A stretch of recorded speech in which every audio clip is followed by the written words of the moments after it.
Hi friends, first of all, Hari Om. And I'll start from the Sanskrit sloka. Asatoma Satgamaya Tamashoma Jyotirgamaya Mrityorma Amritam Gamaya. So first let us try to analyze the difference between Hinduism and Hindutva. Hinduism is a way of life.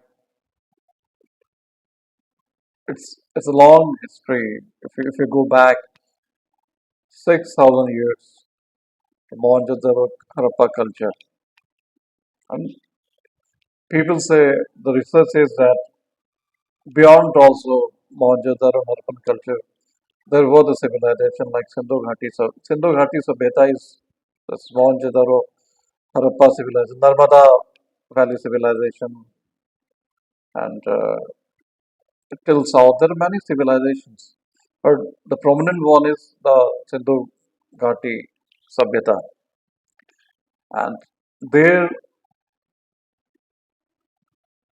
were some rituals going on. They were propagating some gods and goddesses, and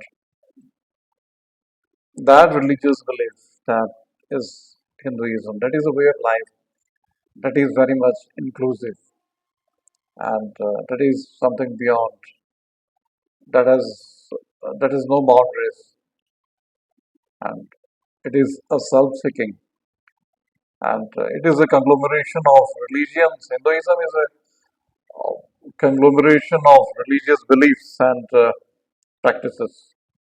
And the difference between Hinduism and Shashi Tharoor rightly said that the difference between Hinduism and Hindutva is that the former is inclusive and the later is selective. Hinduism is about self-seeking, and Hindutva is it is it is about in double standards and hypocrisy, and each day brings new confirmation of this. So, what to select and what not to select is up to you. Hindutva is a response to the decades of operation which is manifested itself as the antidote to Islamism. And Hindutva is it is a ethnic nationalism according to some religious fundamentalism, according to some, a means to protect and preserve the culture and tradition for some, a means to reform Hinduism for some. I'm quoting for some. An extreme Hindutva practiced by some far right extremist organization is bigotry. Hindutva doesn't technically need religious fervor or religious devotion. For example, Bir Savarkar was a great, they say that he was a great opponent of Hindutva, but he was an atheist. He was, in his heydays, in his earlier days, he was a rationalist.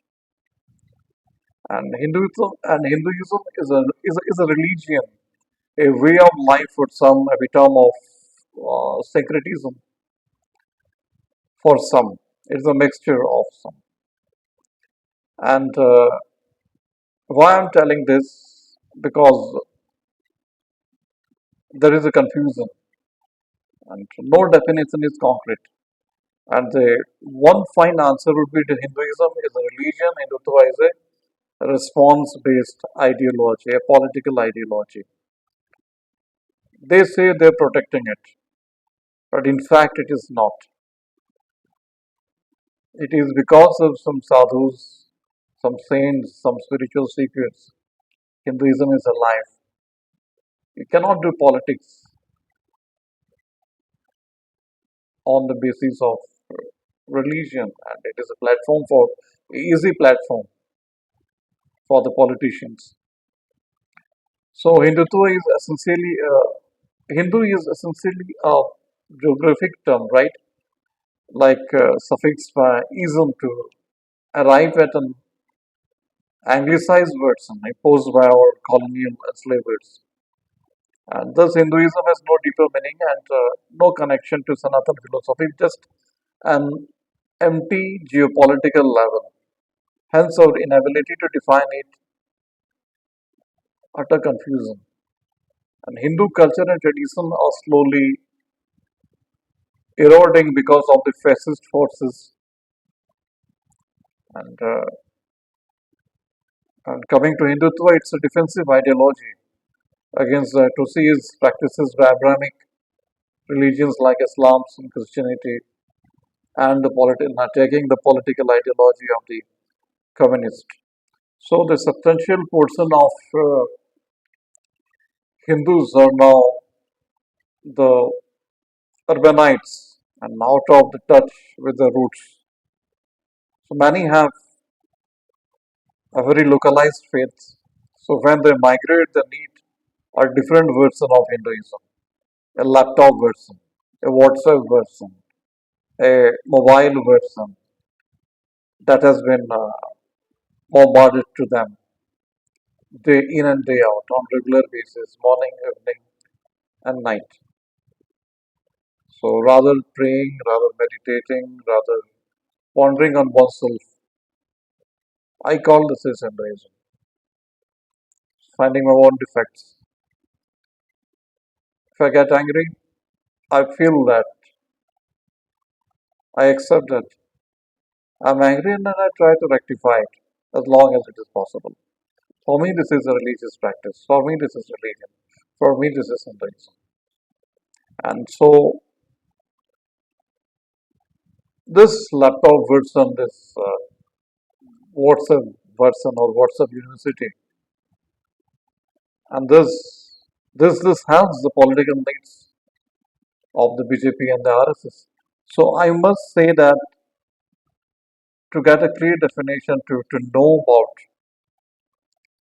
Veer Savarkar and his blatant lies, one should read the writer Arun. It is very credible and commendable analysis of facts with facts, figures, and analysis. So this new icon, the new icon, Savarkar and the facts, Arun Suri, and here the author he took an attempt to demystify Savarkar, to expose him, the camouflage and his and this new icon Arun Suri delves deep into Savarkar's books, essays, speeches, and statesmen for to answer these and other questions. He exhumes archives of the British government. It takes us through contemporary records and unearths facts that will surprise you. So instead of this political and debates and one should if one should read books of different authors, of different theories, of different ideology, and try to make an analysis of what is wrong and what is right. Thank you with this, Siddharth Mishra. I'm Siddharth Mishra, a writer, a seeker, and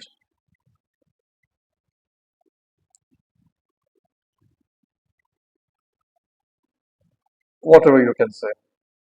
Thank you. Hari Om Tat Sat.